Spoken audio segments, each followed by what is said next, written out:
Not as surprising, but that quarterback room in Cleveland is still a crowded one, and with OTAs underway, their newest additions are getting a load of snaps under center. We're talking about Dillon Gabriel and Shedeur Sanders, two of the 5 quarterbacks on the roster. Here's our guy. It was a busy first day of mandatory minicamp for rookies Dillon Gabriel and Shedeur Sanders as coach Kevin Stefanski gave them the bulk of reps in team drills, and both passes continued to show growth in this offense as they threw for deep touchdown passes. Now the spring has been a bit different for both players. Gabriel, the team's 3rd-round pick, has been seen splitting first-team reps with veterans Joe Flacco and Kenny Pickett, while Sanders, the team's 5th-round pick, has mainly practiced with the backups as seemingly QB4 on the depth chart. Now after practice, Sanders said there's no excuses for the limited practice reps and that he's not focused on the quarterback competition that hovers over every practice. And whenever, it's time for me to play, then it's time for me to play. But I'm not looking too far in the future about all that. I'm looking about every day in practice because that's the main thing. I'm focused on the small things, and over time, the big things will happen. In this packed quarterback room, both rookies said that they're looking to learn any way they can, whether that be on the field, walkthroughs, virtual reality, and even picking the brains of the veteran quarterbacks like Flacco, an 18-year vet. Sanders said, "I'd be a fool not to take insight from a former Super Bowl MVP." From Berea, Daniel Oyefusi, ESPN. What you're about to hear, I very rarely introduce things this way. What you're about to hear means nothing. Exciting. No, I know, right? I build it up, and then I cut it down. Right? The air comes out. What we're about to hit, this piece of news, means nothing. Absolutely nothing. But at the same time, wildly enough, means everything. Because on June 10th it does. It's now. Yeah. It's now. It's June 10th. And the first, let me get this exact date, the first Cleveland Browns football game that counts in the standings does not happen until September 7th. Home against the Cincinnati Bengals. Kind of a big game. So here we are, just a little bit from 3 months away.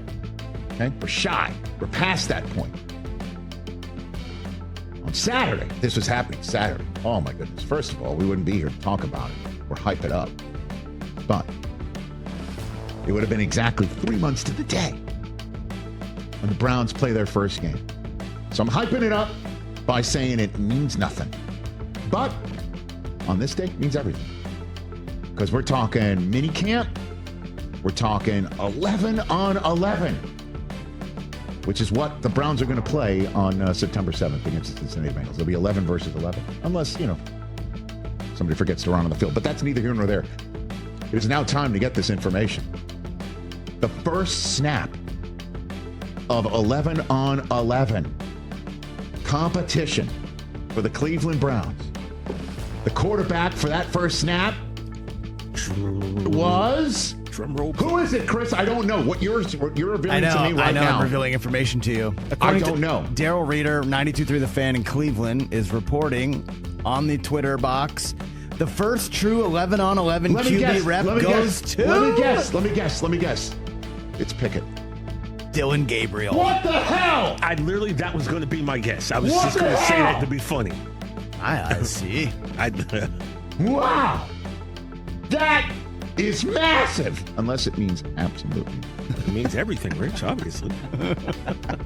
I see. Dillon Gabriel. So what does that mean?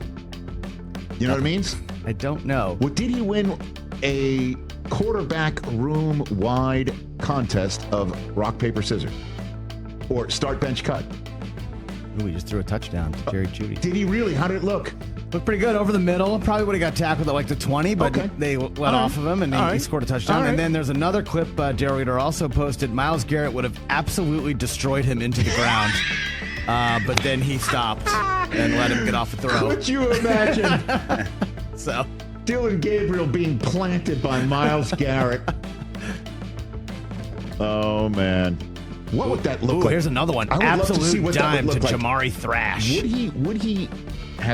Would he be like fully enveloped Dillon Gabriel? Like yes. If we had Cleveland Brown Russian nest egg dolls, would you be able to snap open the Myles Garrett one and place the Dillon Gabriel one inside and snap him open, right? Yeah, Dillon Gabriel listed 5'11", 201. Oh, God. Wow. Myles Garrett hitting a 5'11", 201-pound quarterback should be, in all 50 states, illegal. That's about what I'm at these days. Oh, my God. What are you right now? 151? Or how much? 201? No, yeah. I'm like 6 feet, 201. You're 6 feet? Myles Garrett. Depending what shoes I have on. Myles Garrett, 6'4", 272. Oh, my goodness. Should we list our height and weight on the Rich Eisen show? We should do a combine. List your height and weight or your age? None of them. You have to choose one. Which one would you choose? People already know enough about me. You want McDaniel You're a answers for mystery. you? You're a That's mystery. right. You sit at home. You got money in the bank. You're the host Shorty of No Contest Wrestling That's with true. the star of Den of Thieves 3. Yeah, I'm trying to get Soon in that to be in myself. theaters. So I'm saving up my PTO Probably. time for when it shoots next year. You sit at home. You're a mystery. Yeah, You're the exact opposite. I like to keep it that way. We all need to be in that movie, by the way. Okay, so Dillon Gabriel. Dillon the Gabriel. choice There you go. of the Cleveland Browns. He's throwing dimes. Is he really? He is. You know what he's doing? He's taking first team reps. He's First team balling. run. First 11 and 11. Dillon Gabriel. He also might have died if Myles Garrett hit him. Well, I'm glad Miles is letting up. Because if the Grim Reaper was coming Oh, with, man. with the sickle, look out. There'd be a tombstone on the front lawn. That means nothing. It doesn't mean a thing. Joe Flacco is starting week 1 for the Cleveland Browns. I don't know about that. Joe Flacco is starting week 1 for the Cleveland Browns. I'm as sure of that as I am of Daniel Jones starting week 1 for the Indianapolis Colts. It's going to happen. Flacco's going to start week 1. Daniel Jones making more than Aaron Rodgers. Just take a again. I understand it's 2 years removed.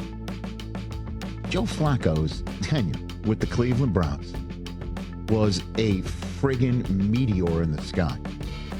Guy won Comeback Player of the Year because he was on his couch and didn't even play a half a season for the team. What, he played like 5 And games? the number, I know he didn't win a playoff game. They got smoked. I understand what happened in the playoff game, but how many playoff contests did he win in fantasy for people? Maybe. Maybe. Yeah, maybe. Are you kidding me? The number, that Thursday night against the Jets, where he had, I think, 300 yards in the first quarter, almost. Oh, right. Yeah. I believe it was a Week 16 Thursday night game. I believe that was fantasy football playoffs. And if anybody had it was the week 17, so it would have been week 17 championship. championship. If anybody had Flacco and David Njoku in their lineup, handcuffed together, they won their they won their fantasy. And the reason why I bring it up is, this is a reality world. It's not a fantasy football world. If Flacco did that and can bring the same approach, it's not too far gone. I know what happened in Indianapolis last year, but I got to sit here and think, if Cincinnati didn't tighten the bolts on their defense, look out. Flacco, in that, he played 5 games at the end of the year. He did not play week 18. Because they benched him because they had to save him up Yeah, for the right, playoffs. right. That's how insane of a run he went on. He went 4-1, including 4 in a row, 1,600 yards and 13 touchdowns. That's a pole position if I've ever seen one, with 2 rookies and Kenny Pickett trying to 2 years ago, get a though. gig. It's not 2 years ago. It's a year and a half ago. Yeah, those 6 months make a big difference. And listen, I know 1 year is like, it's dog years in the NFL. I understand. Especially when you're 40. I understand. Too old. He's going to get the starting gig. Stupid. But right now, Dillon Gabriel's your starter.